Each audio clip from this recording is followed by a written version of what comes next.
तो एपिसोड की शुरुआत में इनसे बोल रहा होता है यंग लोगों को सबसे ज्यादा सेटिस्फैक्शन किस बात से मिलता है, फ्यूचर के लिए एफर्ट करने में, या फिर एक स्ट्रॉन्ग फ्रेंडशिप से, या फिर एक रिलेशनशिप से। नहीं, मेरे लिए तो ये सब बस इल्यूजन वाली बातें हैं, और मेरे लिए ये सब काफी नहीं है। लोगों के बीच बहुत सारी ऐसी बातें होती हैं जो समझ से परे होती हैं। दूसरे शब्दों में कहें तो ऐसे पर्सन का मिलना बहुत ज़्यादा मुश्किल होता है जो कि एक दूसरे को समझ सके। लेकिन मेरे लिए अगर मैं एक दूसरे को समझने का डिजायर नजरअंदाज कर दूं तो ये सो कॉल्ड लव अपना मीनिंग खो देता है। और फिर तभी उसे डेस्क पर एक लेटर मिलता है जो कि किसी बंदे ने भेजा होता है, और वो उसको टेनिस कोर्ट में मिलने के लिए बुला रही होती है। और वो उसको देख रहा होता है चिड़ा, मैं अचानक से आई इस अफेक्शन से कैसे डील करूं। और मुझे लगता है कि कन्फेशन रिसीव करना वाकई में एक सर दर्द है। और फिर वो टेनिस कोर्ट के पास पहुंचता है जहाँ पर एक पिंक बाल वाली लड़की बैठी रहती है, और वो उसको देखकर आवाज देते हुए कहता है वो या याओ। तो ये तुम हो, अगर ये एक्टिविटी रिपोर्ट है तो बस इसे स्टूडेंट काउंसिल के टेबल पर रख देना। अब ये सुनते से वो नाराज हो जाती है और बोल रही होती है, अगर तुमने फिर कैसे डम होने का नाटक किया तो मैं तुम्हें मार डालूंगी। और अगर तुमने मेरी बात नहीं सुनी तो भी वो घबरा जाता है और मुड़ बेचाने लगता है और कह रहा होता है पहले से लगता है कि मुझे कुछ काम याद आ गया। तभी वो उसको आवाज देती है बे क्या होकर के, अपने हमसे का नाम बे क्या होगा, और उसको पीछे से पकड़कर अपने पास खींच लेती है और बोलती है मैं तुम्हें पसंद करती हूँ, क्या तुम मेरे बॉयफ्रेंड बन सकते हो। जो सुनने के बाद वो बहुत ज़्यादा हैरान हो जाता है और सोच रहा होता है मेरे को विश्वास नहीं हो रहा कि ये सचमुच है कन्फेशन निकला और मैं इसे बच भी नहीं सकता। क्या मैं इसे एक्सेप्ट कर लूँ, लेकिन मैं अभी प्यार में नहीं पड़ना चाहता। ये तीरंदाजी क्लब की चैंपियन है, अगर मैंने मना कर दिया तो फिर तो मैं आज ही मर जाऊंगा। और वो उसके लाते हुए कहती है मेरे सवाल का जवाब दो, क्या तुम मेरे बॉयफ्रेंड बनोगे। और वो सोच रहा होता है मैं वाकई में यहाँ से भागना चाहता हूँ। और फिर तभी उसके दिमाग में कुछ आ जाता है, उसके चेहरे पे स्माइल आती है और वो सोच रहा होता है मैं एक स्ट्रॉन्ग पर्सन हूँ जिसे कई लड़ाइयाँ लड़नी है, और भागने के मामले में, स्किप करने के मामले में मैं काफ़ी ज़्यादा स्ट्रॉन्गर हूँ। वो उसके कंधे पे हाथ रखता है और कहता है मिस वो याओ, आई एम रियली सॉरी, मैं ऑलरेडी किसी को पसंद करता हूँ। और यही बात साइड वाली बंदी ने भी सेम टाइम पर बोली होती है, जो कि फैंस के दूसरी तरफ खड़ी होती है, और वो भी यहाँ पर किसी को रिजेक्ट कर रही होती है यही बहाना देते हुए आई एम रियली सॉरी, लेकिन मेरे पास पहले से कोई है जिसे मैं पसंद करती हूँ। वो बंदा कहता है अच्छा तो तुम्हारे पास ऑलरेडी कोई है, सॉरी। और ये देखकर वो कहने लगती है तो कहीं तुम भी तो इस सड़े गले से मैं उसका इस्तेमाल नहीं करने वाले मेरे को अवॉइड करने के लिए, या फिर तुमने अभी किया। वो घबरा जाता है और सोच रहा होता है डैम इट, इसी समय ये क्यों होना था। और वो बोलती है तो अब तुम क्या कहना चाहते हो। अब यही कहता है मुझे माफ करना, मुझे किसी और के ऊपर क्रश है। और वो उसके करीब बढ़ते हुए कहती है तो बताओ तुम। अब ये सुनते से वो उसके करीब बढ़ते हुए कहती है तो मुझे बताओ आखिर वो कौन है जिसे तुम पसंद करते हो। अगर तुमने नहीं बताया तो मैं हर दिन आकर तुम्हें कन्फेस करूंगी, तुम्हारे घर जाकर, क्लासरूम में, और यहाँ तक कि स्टूडेंट यूनियन रूम में भी। तो जल्दी मेरे को बताओ वो कौन है। उसके पसीने छूट जाते हैं, वो कहता है हाँ, और सोच रहा होता है वो ऐसा क्यों कर रही है, अब मुझे क्या करना चाहिए। और भी साथ ही वो सोचता है अरे हाँ एक फेक वन तो है, और वो यहाँ पर किसी का नाम लेता है, ये सीनियर निंग जो ही है। यही वो है जिसे मैं पसंद करता हूँ, ठीक है। और ट्रे के पास खड़ी दूसरी बंदी ने भी ये बात सुन रही होती है, और ये बात सुनने के बाद वो कहने लगते हैं अच्छा तो ये वो है, तो ठीक है। मुझे नहीं लगता कि वो तुमको जानते भी होगे, और तुम दोनों के बीच तो कोई रिश्ता भी नहीं है। और इसके अलावा वो अगले साल स्कूल छोड़कर चली भी जाएगी, तो नेचुरली मैं इस बात से काफ़ी चिंतित हूँ। और नेचुरली इस न्यूज़ को लेकर मैंने काफ़ी सोचा है, इसलिए वो उसके करीब बढ़ते हुए कहती है भले ही अभी तुम मुझे पसंद नहीं करते हो, लेकिन फ्यूचर में मैं धीरे धीरे तुमको मुझे पसंद करवाने की कोशिश करूंगी। और वो बाय बोलते हुए चली जाती है और कल सुबह मिलने का बोल रही होती है, मतलब कि वो उसे पिकअप कर लेगी।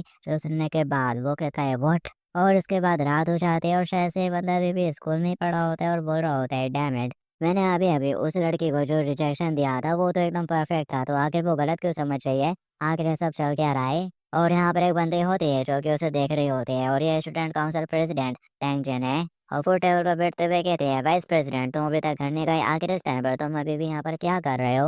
और वो घबराते हुए कहता है शर्मैन प्लीज मजाक मत करिए, मैं तो यहाँ पर खुद ही अपनी मर्जी से रुका हूँ स्टूडेंट काउंसिल के बाकी के कामों को निपटाने के लिए।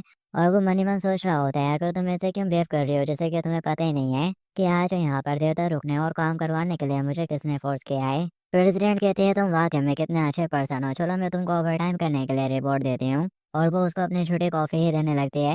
वो कहने लगता है नहीं नहीं इसकी कोई ज़रूरत नहीं है, मेरी मम्मी ने मुझसे कहा है कि रात में कॉफ़ी पीना अच्छा नहीं होता है। और वो कहती है क्या वाकई में मैं इतनी ज़्यादा काइंड हूँ कि मैंने वाइस प्रेसिडेंट के लिए कॉफ़ी बनी, लेकिन यहाँ पर कोई है जो कि मेरी मेहनत को बिल्कुल अप्रिशिएट ही नहीं कर रहा है। अब यह सुनते से वो सोचता है सच में क्या चालाक वाइट फॉक्स है। और वो उसको उठा लेता है और बोल रहा होता है मैं डेफिनेटली तुम्हारी इस काइंडनेस को याद रखूंगा प्रेसिडेंट। और वो बोलती है अब जबकि वाइस प्रेसिडेंट ने काइंडनेस के बारे में कुछ बात कर रही है तो मैं श्योर हूँ कि वो ये फेवर कभी ज़रूर रिटर्न करेंगे। और फिर तभी उसकी नज़र एकदम से टेलर के ऊपर पड़ती है। वो कहता है ज़रा रुको, एक और लव लेटर अब आखिर ये किसने भेजा है? तभी पीछे से प्रेसिडेंट उसे चिपकने लगती है और कह रही होती है, और वाइस प्रेसिडेंट क्या तुम मेरे को बता सकते हो कि लव लेटर्स के बारे में तुम क्या सोचते हो? वो घबराते हुए कहता है क्या एक लव लेटर? कैसे पता चल गया कि वो याओ याओ ने मेरे को एक लव लेटर भेजा था? या फिर शायद ऐसा हो सकता है टेबल के ऊपर अभी जो लेटर रखा हुआ है वो इसने भेजा है और इसको रियलाइज़ हुआ कि मैं उसके ऊपर बिल्कुल ही ध्यान नहीं दे रहा हूँ, उसे देख ही नहीं रहा हूँ, तो वो अभी यहाँ पर मेरे को रिमाइंड करवा रही है, याद दिलवा रही है। अब वो उसे और ज़्यादा चिपकते हुए कहने लगती है, वाइस प्रेसिडेंट तुमने मेरे अभी तक क्वेश्चन का आंसर नहीं दिया और उसके कान के पास आते हुए बोल दिया है, तुम्हें लव लेटर के बारे में क्या लगता है? और वो लव लेटर जो कि अभी इस वक्त है यहाँ पर है। और वो फिर कैसे बोलती है, वाइस प्रेसिडेंट क्या हो गया? तुमने अभी तक मेरे सवाल का जवाब नहीं दिया है, तुमको लव लेटर के बारे में क्या लगता है? और वो घबराते हुए सोच रहा होता है आखिर ये सब यहाँ पर क्या हो रहा है कि तभी कोई दरवाज़ा पीटता है। लेकिन वो उस आवाज़ को इग्नोर ही कर रही होती है, तो वो उससे कहता है, "अरे प्रेसिडेंट ज़रा देखो तो।" लेकिन वो बोलते हैं, "क्या? तुम्हारा मतलब ये है कि तुम चाहते हो कि मैं तुमको और ज़ोर से गले लगाऊँ? ठीक है।" वो बोलते हैं, "वाइस प्रेसिडेंट तो काफ़ी ज़्यादा ग्रीडी हो रहा है।" और वो चुपके से उसकी शर्ट का बटन लगा निकाल लेती है और कस के उसे करना शुरू कर देती है। वो मचलते हुए कहता है, "अरे छोड़ो, मैं साँस नहीं ले पा रहा।" कि तभी वो बंदा दरवाज़ा खोल देता है और अंदर का नज़ारा देख लेता है और उन्हें लगता है, "सॉरी, मेरे को इसके बारे में पता नहीं था।" और सॉरी कहते हुए फटाक से वहाँ से भाग जाते हैं दरवाज़ा लगाते हुए। वो चिल्लाते थे कहता है, "दारों को ये सब बिल्कुल भी वैसे नहीं रहता कि तुम सोच रहे हो।" वो कहता है, "शिट!" जबकि वो साथ बढ़ते हुए कहते हैं, "प्रॉब्लम सॉल्व हो गई।" वो हैरानी के साथ कहता है, "क्या प्रॉब्लम?" और प्रेसिडेंट के हाथ में उसकी शर्ट का बटन होता है जो कि शायद वो उसे छुपा रही है। फिलहाल वो कुर्सी पर बैठते हुए कहती है, जब तुमको 1 महीने के अंदर 25 लव लेटर मिलेंगे तब तुम मेरे को समझ पाओगे।" और अब जबकि वाइस प्रेसिडेंट ही एकमात्र ऐसा लड़का है जिसे मैं अच्छी तरह से जानती हूँ, इसलिए मैं इसके लिए तुमको ज़िम्मेदार ठहरा सकती हूँ। और फिर साथ ही वो कहते हैं, "अरे हाँ, मैं तो भूल ही गई थी। आखिर वाइस प्रेसिडेंट को लव लेटर कैसे मिल सकता है? ये तो बहुत ज़्यादा टू मच हो गया ये बोलना कि तुम मेरी फीलिंग को समझ पाओगे।" अब ये कहने लगता है, "क्या तुमको मेरे पर्सनल सेफ्टी की बिल्कुल भी परवाह नहीं है?" तो फिर वो मोबाइल में टाइम देखते हुए कहने लगती है, "वेल काफ़ी ज़्यादा लेट हो गया है। चलो मैं तुम्हारे लिए अगरबत्तियाँ लगा दूँगी।" वो चिल्लाते हुए कहता है, "हेई!" और फिर वो फिर के अपने मोबाइल की तरफ देखती है और सोच रही होती है, हाँ ऑलमोस्ट लेट तो हो गए हैं काफ़ी ज़्यादा। और फिर वो उसकी तरफ देखती है, उसको घूरने लगती है, वो घबरा जाता है और बोलता है, "अब तुम क्या करना चाहती हो?" और वो आगे बढ़ते हुए उसका हाथ पकड़ लेती है और बोल रही होती है, "तुम ऐसे क्यों देख रहे हो? क्या मैं वाइस प्रेसिडेंट की नज़रों में एक सेंसफुल वुमन नहीं हूँ? लेकिन एक चीज़ है जो कि मैं तुमसे बोलना चाहती हूँ।" और फिर नेक्स्ट सीन में उसने उसकी आँखें बंद करवा दी होती हैं और वो बोलती है उसे, "अपनी आँखें बंद करके रखो और बिल्कुल भी मत देखना।" लेकिन वो हल्का-सा खोल के देख रहा होता है और बोल रहा होता है, "मेरे को कुछ बैड फीलिंग हो रही है।" तभी वो उसको पकड़ लेते हैं और बोलते हैं, "झागने की हिम्मत मत करो, नहीं तो यहाँ पर सचमुच एक खूनी तूफान आ सकता है।" तो फिर वो अच्छे से अपनी आँखें बंद कर लेता है और फिर वो उसकी आँखों को बंद कराने के बाद अपने बाल पकड़ते हुए हेलमेट निकालती है और बालों को बाँध लेती है और फिर साथ ही वो अपनी शर्ट उतारती है और दूसरी तरफ वो आँखें बंद करके घूम के बैठा हुआ रहता है। और फिर साथ ही वो अपनी फ्रॉक भी उतार देती है और आवाज़ें आ रही होती हैं उसको, तो वो बोलने लगता है, "प्रेसिडेंट आखिर ये कैसी अजीब-सी आवाज़ें आ रही हैं?" और वो बोलती है, "क्या अजीब आवाज़ है वाइस प्रेसिडेंट? क्या तुमने ये एक्सपेक्ट नहीं करा था?"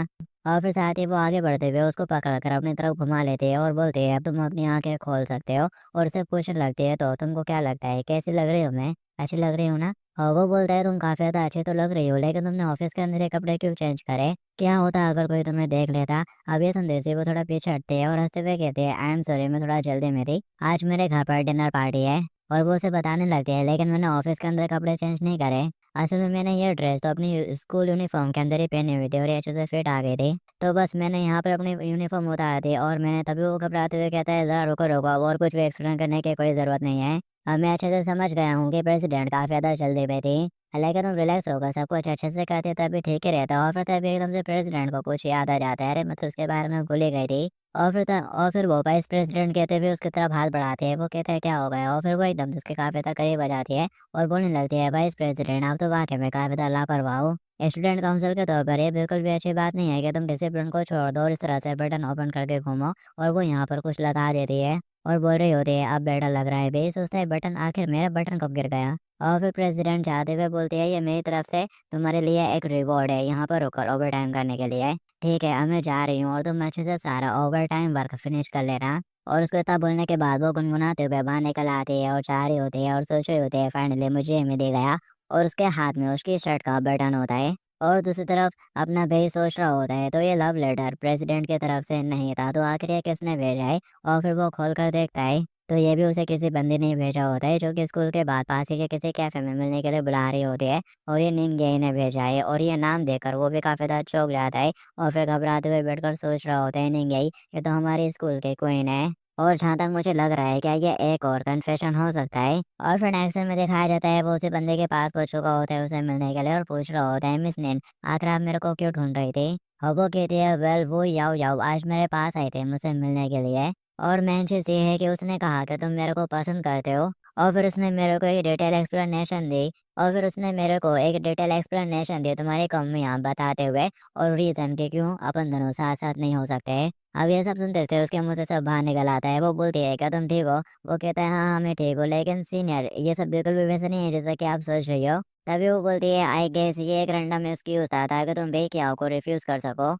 वो कहता है डेट्स राइट शुक्रिया आपने मेरी बात समझी। और वो सोच रहा होता है तो यह है एक हाई इंटेलिजेंट गर्ल की पावर आउटस्टैंडिंग टैलेंट के साथ ऐसा लगता है कि मैंने मिसअंडरस्टैंड कर लिया है क्योंकि तुम्हारे जैसा पर्सन मेरे से कन्फेस क्यों करना चाहेगा। और भी साथ है वो उसके सामने से झुका लेता है और कह रहा होता है मुझे माफ़ करना मैंने तुमको शील्ड की तरह यूज़ करा। मैं उम्मीद करता हूँ कि तुम मेरे को माफ़ कर दोगी। और वो बोलते हैं वैसे आज मैंने तुमसे यही पूछने के लिए तुमको बुलाया था बे के आओ क्या तुम मेरे बॉयफ्रेंड बन सकते हो। अब ये सुनते से वो एकदम हैरान हो जाता है और बोल रहा होता है सिन्नर आप मजाक कर रही हो ना। और वो बोलती है मैं मजाक नहीं कर रही हूँ और मेरे कहने का मतलब है कि तुम्हें मेरे बॉयफ्रेंड बनने का नाटक करना है। वो बोलता है क्या नाटक। वो कहती है हाँ नाटक। और वो याओ याओ एक ऐसी बंदी है जो कि अपने प्यार को कन्फेस करती है और फिर रिजेक्ट होने के बाद भी हार नहीं मानती। लेकिन तुम इसमें कुछ भी नहीं कर सकते हो। इसलिए अपन दोनों को कपल होने का नाटक करना चाहिए। इस तरीके से आप लोग दूसरों को गिव अप करने के लिए मजबूर कर सकते हैं और ये काफी अच्छा तरीका है। और वो कहता है मिस निंग आप मेरी मदद करने के लिए तैयार हो गई हो। और क्या ये वाकई में सच है कि किसी को रिजेक्ट करने के बाद भी वो पर्सन हार नहीं मानता। और क्या तुम्हारे साथ भी ऐसी ही सिचुएशन हो रही है। वो बोलती है वैसे मेरी सिचुएशन तुम्हारी वाली से थोड़ी और ज्यादा कॉम्प्लिकेटेड है लेकिन ये सिर्फ एक सजेशन है ज्यादा चिंता मत करो बस इसके बारे में सोचो। और परसों इसी समय में यहीं पर तुम्हारे जवाब का इंतजार करूंगी। और इतना कहने के बाद वो वहां से निकल जाती है। और फिर उसके बाद हमें सुबह मॉर्निंग का सीन दिखाया जाता है। अलार्म बजता है लेकिन उसके बंद करने से पहले कोई और उसके कमरे में आ जाता है जो कि अलार्म बंद करता है। और फिर साथ ही वो बंदे उसके बिस्तर पर ही चढ़े आते हैं और उसे हल्का से चिपकने लगती है। और उसके दिमाग में कुछ नोटी नोटी करने का ख्याल आ रहा होता है शायद वो जीप निकलती हुई उसकी तरफ बढ़ रही होती है। लेकिन तभी वो उसको देख लेता है और चिल्लाते हुए कहता है हे तुमने फिर से सुबह सुबह ऐसे कपड़े क्यों पहन लिए और तुम ये क्या कर रही हो। और वो कहने लगता है छड़का रातों में बिना नहा ही सो गया था मुझसे बदबू आ रही है। उसकी सिस्टर कहती है लेकिन मुझे तुम्हारी अगली पांडे जैसी आइस पसंद है। वो बोलता है सॉरी तुमको डिस्टर्ब करने के लिए। तभी वो एकदम सूंघते हुए उसकी तरफ बढ़ती है और बोलने लगती है इट्स ओके तुम्हारी स्मेल काफी ज्यादा अच्छी है। और तभी वो एकदम से बिस्तर से उठकर जाने लगता है और बोल रहा होता है मेरे को तुम्हारे साथ में सब नहीं करना। मैं चाह रहा हूँ अपने दांत मांजने के लिए और मेरे को टच मत करो। और वो ब्रश करने लगता है लेकिन वो अभी भी उसे पकड़े रहती है। वो बोलती है मैंने कहा ना छोड़ो मुझे आकर तुम कब तक मुझे इस तरह से पकड़े रहने वाली हो। और वो कहने लगती है ब्रदर तुम तो मेरे से प्यार करने के लिए जरा सा भी टाइम नहीं निकालते हैं। और वो कहता है इस तरह से मत बोलो ये थोड़ा मिसलीडिंग लगता है। वो बोलती है ब्रदर आजकल तुम मेरे प्रति कुछ ज्यादा ही कोल्ड हो गए हो। और फिर नेक्स्ट दिन में वो उसके लिए खाना बना कर लाती है और बोलती है ये रहा तुम्हारी बहन के प्यार से बना हुआ ब्रेकफास्ट क्या ये अच्छा है। और वो कहता है हाँ अच्छा है और by the way my dear sister मैं तुमसे कुछ पूछना चाहता हूँ।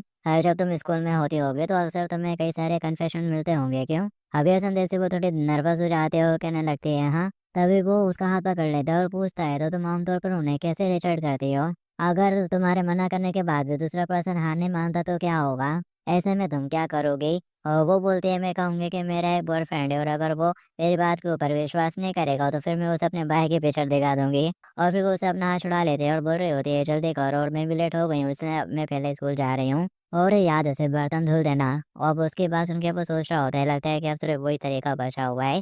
और फिर उसके घर के बाहर का सीन दिखाया जाता है जहाँ पर वो ऑलरेडी आकर खड़ी होती है और मोबाइल चलाते हुए सोच रही होती है आखिर वो अभी तक बाहर क्यों नहीं आया। और फिर तभी दरवाजा खुलता है और वो उसको देख लेती है और वो भी उसको देखकर हैरान हो जाता है और सोच रहा होता है ये तो वाकई में यहाँ पर आ गई। और वो उसको देखकर कहता है वो याओ याओ तुम टाइम से पहले आ गई हो माफ करना। और वो फटाक से वहां से भागने लगता है। और वो सोच रहा होता है शायद सब कुछ खत्म हो गया। उसने जैसे कपड़े पहने हुए हैं उसे लगता है कि वो जबरदस्ती कन्फेशन का मामला निपटाने का प्लान बना रही है। वो पहले तो उसको आवाज देती है लेकिन वो नहीं रुकता तो फिर वो भी उसके पीछे पड़े आती है और जब मारते हुए उसे जोर के किक मार कर गिरा लेती है। और उसकी टाई पकड़ कर खींचना शुरू कर देती है और बोलती है मैंने कहा रुक जाओ। और वो सोच रहा होता है शायद लगता है कि मेरी लाइफ तो एक रोमांटिक कॉमेडी बनती जा रही है। और फिर भूया उसको खींचते हुए अपने साथ कहीं पर ले आती है। वो कहता है ये तो शहर के आश्रय क्लब का जॉइंट इवेंट है आखिर तुम मेरे को यहाँ पर घसीट कर क्यों ले आई हो। अबू याओ कहती है मैंने तुम्हें काम से छुट्टी दिलवाने और तुम्हारे साथ डेट पर जाने के लिए बहुत सारी मुसीबतें उठाई और तुम कितने एहसान फरामोश हो। और वो कहता है आखिर कौन है तुम्हारे साथ डेट पर जाना चाहता है, इसके अलावा क्या सुबह सुबह तुम्हारी भी क्लासेस नहीं थी कि तभी सामने भीड़ मची होती है और उस भीड़ में एक बंदा होता है जो कि उसको देखते से स्माइल करते हुए हाय करता है।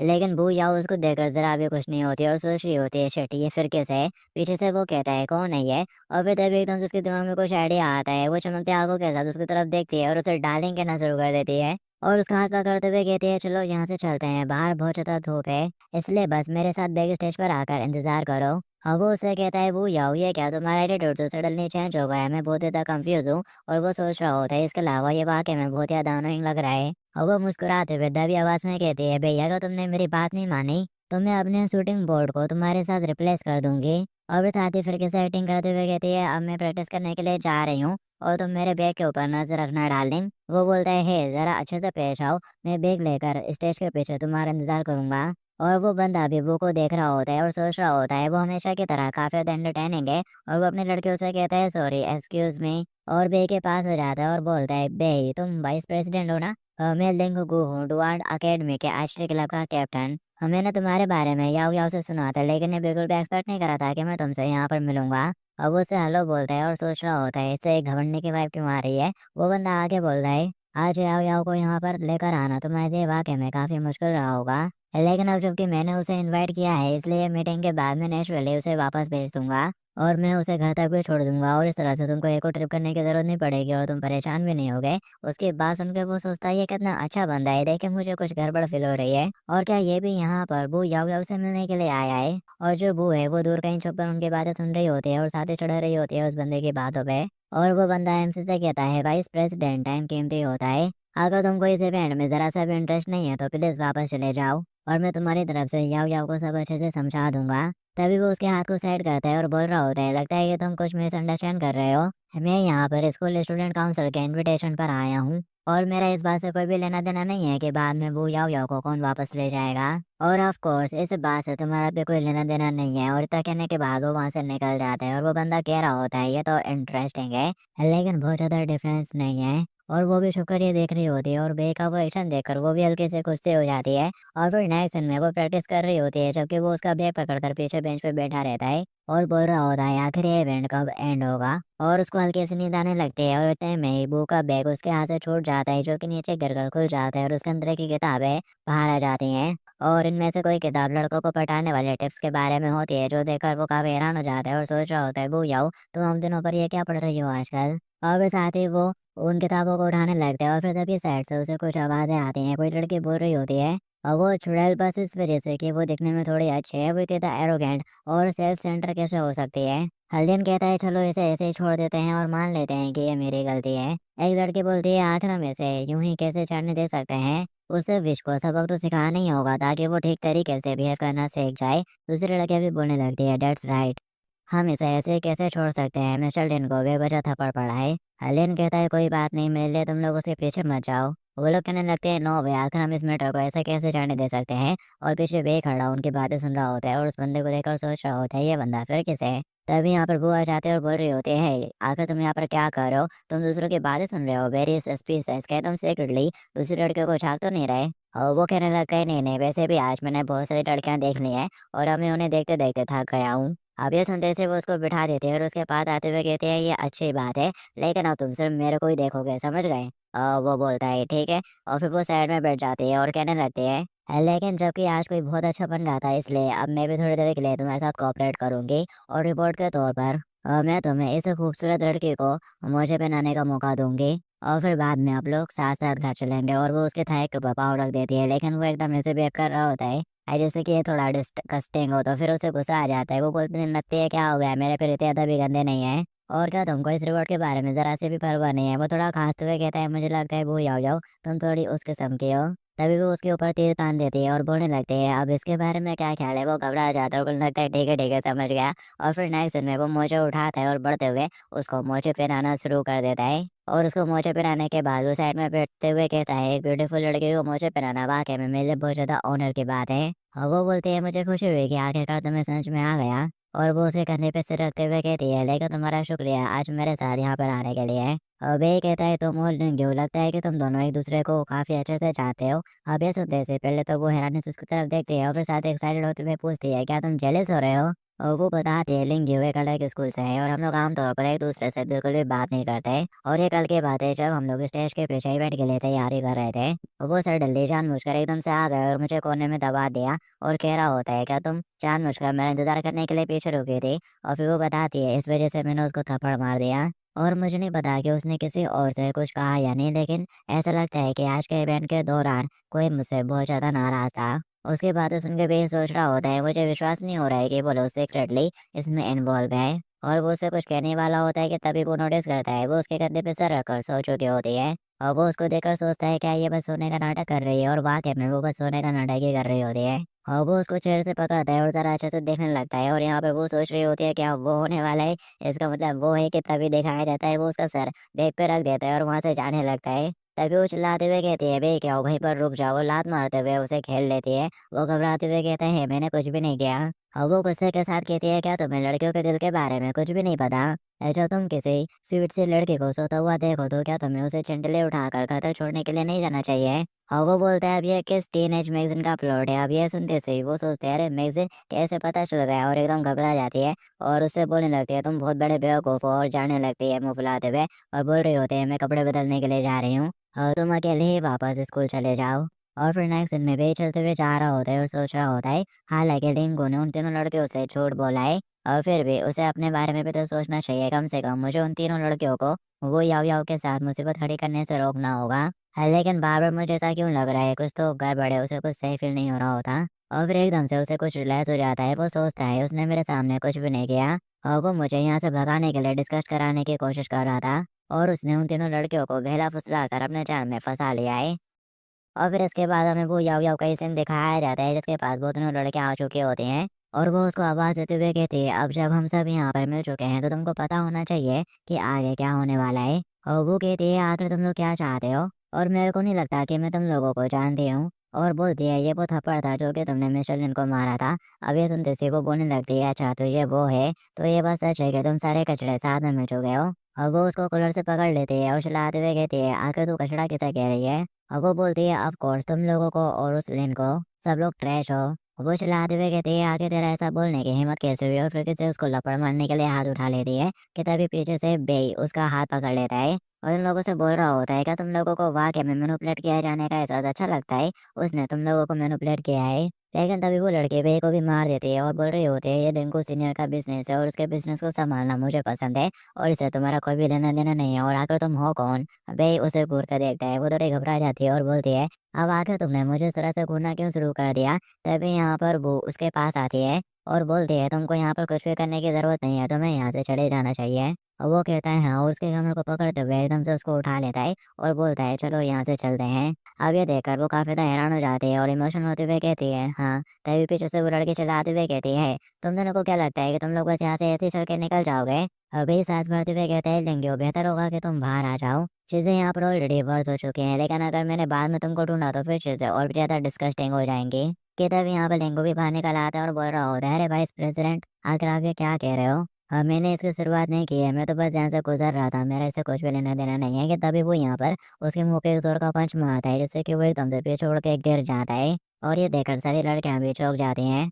और बोलता है, ये बस तो पे बैग था, अगली बार जब भी तुम कुछ छोटा मोटा करना चाहो तो बस उस स्कूल फोरम के बारे में सोच लेना जहाँ पर तुम्हारी कहानियाँ फैलाई जाएंगी, समझ गए? और वो उसे बताता है, कल तुमने जो कुछ भी किया था याव याव के साथ, उसकी सीसीटीवी फुटेज मेरे को मिल गई है, तो इसलिए जरा इसके बारे में दोबारा सोचो। अब ये सुनते से वो उसके सामने गिर जाता है और सॉरी बोलना शुरू कर देता है और बोलता है, अब ये तो दोबारा नहीं होगा। अब ये देखकर उसके लड़के चढ़ते हुए कह रही होते हैं, तुम ऐसा क्यों कर रहे हो? सच में कितना डिस्कस्टिंग है, तुम तो एक लूजर निकले, तुम जैसा लूजर हमारा प्यार डिजर्व नहीं करता।